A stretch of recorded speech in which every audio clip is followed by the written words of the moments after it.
If you follow me here on State of Charge, you know that I own a 2022 Ford F-150 Lightning, and I really love it. I've driven it a little over 40,000 miles now, had it about 2.5 years, a little longer than 2.5 years, and it's honestly one of my favorite, if not favorite, electric vehicles that I've ever owned. And I've owned 12 different electric vehicles.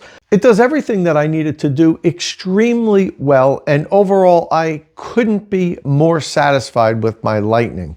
However, I think now I own a collector's item. That's because Ford today announced it is canceling the F-150 Lightning. That's correct. The Ford F-150 Lightning is dead. Long live the Lightning.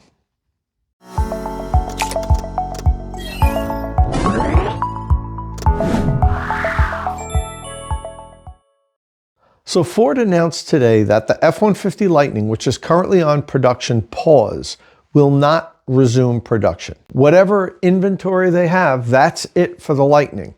However, they also announced that that's not it for the Lightning, because the company is going to bring the Lightning back as an extended range electric vehicle, EREV. So it will be a fully electric powertrain. The propulsion system will always be electric, but there will be an onboard gasoline generator that will charge the batteries, allowing the vehicle to continue along driving after the batteries have become depleted. Ford estimates that the new extended range electric vehicle Lightning will have a total range of about 700 miles on battery, and then the range it can do with the generator running. And they also said that they expect their customers to be able to drive purely on battery for 90% of the time. Now, we don't have any other details on this new EREV version of the Lightning. We don't know when it's going to begin production, only that Ford will produce an EREV version of the Lightning. And they also had a few other announcements with today's press release. So let's take a look at some of the details in today's announcement. State of Charge is powered by Qmerit, North America's premier installer of electric vehicle charging equipment. After I've helped you decide which charger to buy, follow the link in the description of my videos and have Qmerit install it. And if you do follow that link, Qmerit will waive the $150 installation deposit. But this is an exclusive offer for State of Charge followers. So in order to get that offer, you must follow the link in the description of my videos. Okay, first up, we've got a quote from Ford CEO Jim Farley. This is a customer-driven shift to create a stronger, more resilient, and more profitable Ford. The operating reality has changed, and we are redeploying capital into higher return growth opportunities. All right, so on the left, it's what Ford is stopping, and that is excess battery capacity, underutilized manufacturing capacity for large electric vehicles with no near-term path to profitability. And that means the fully electric Lightning. And what are they starting? They're starting new battery energy storage system business, licensed LFP technology. Ford has a lot of battery capacity that's going to be coming online that they planned on using on their electric vehicles. Since they're not producing the electric vehicles, this is what they're going to do with that battery capacity. There's also going to be a new F-150 Lightning, but this is an extended range electric vehicle, EREV, and it's going to be made where the Lightning was made, at the Rouge Electric Vehicle Center in Michigan. They're also bringing out a new gas and hybrid commercial van, which will be affordable, and it will be made at the existing Ohio assembly plant, which will be renamed Ford Pro Hub. They're also announcing all new built Ford Tough gas-powered trucks that will be affordable. And these will be made at the Tennessee truck plant. That's the plant that Ford was calling the Tennessee Electric Vehicle Center. No more electric vehicle center in Tennessee, I guess. They're also going to increase their focus on the flexible universal EV platform to be affordable, and that will be built at the Louisville assembly plant. And here's some of their targets.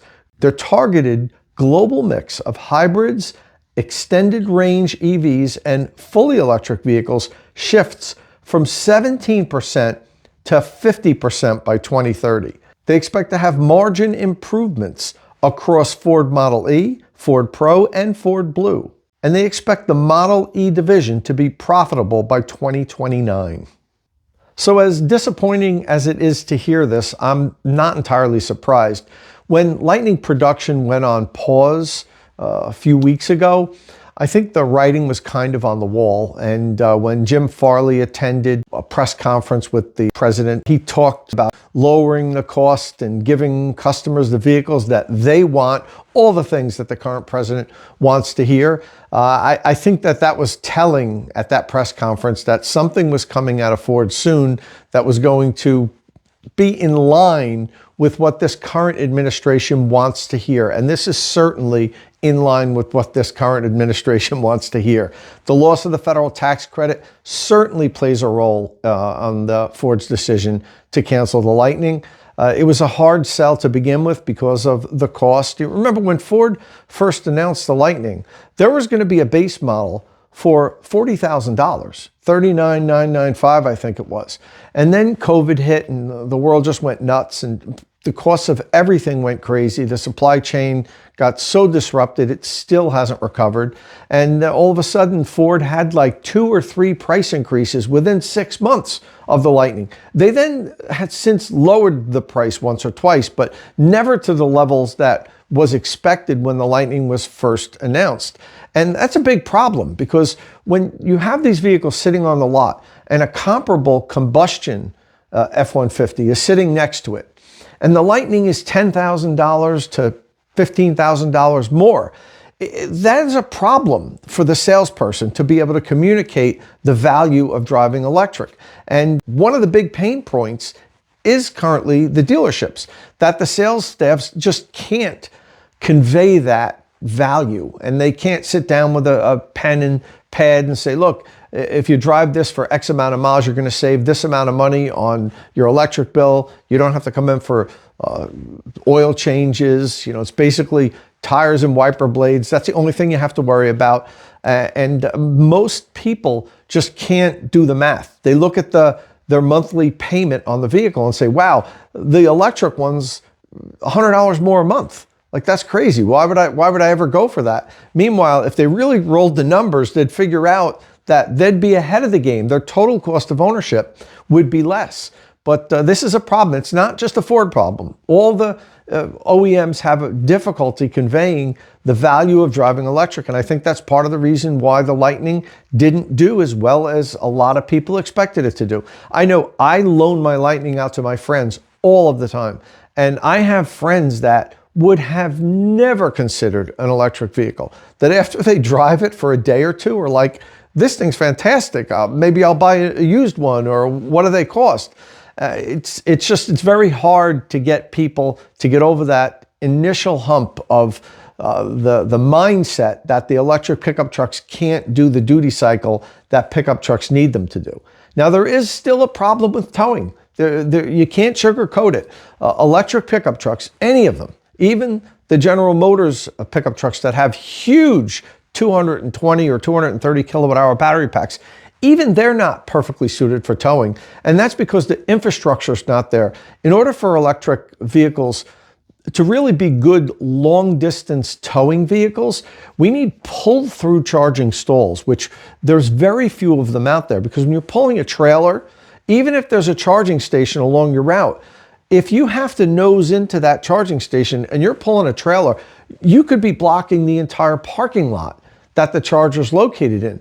And that's why really to have long distance towing work with electric vehicles, we need pull-through charging stalls. If there were pull-through stalls at every charging location today, I think that you'd be able to tow long distances with pickup trucks without a problem, but they're just not out there. So that's my 2 cents on why I think electric pickup trucks just haven't really connected with customers like the smaller sedans or SUVs have. the adoption rate with the electric pickup trucks has been much lower than the rest of the pool of electric vehicles that are out there. And talking about adoption rate, I found it interesting on Ford's press conference today. I was at a virtual press conference before the embargo came up.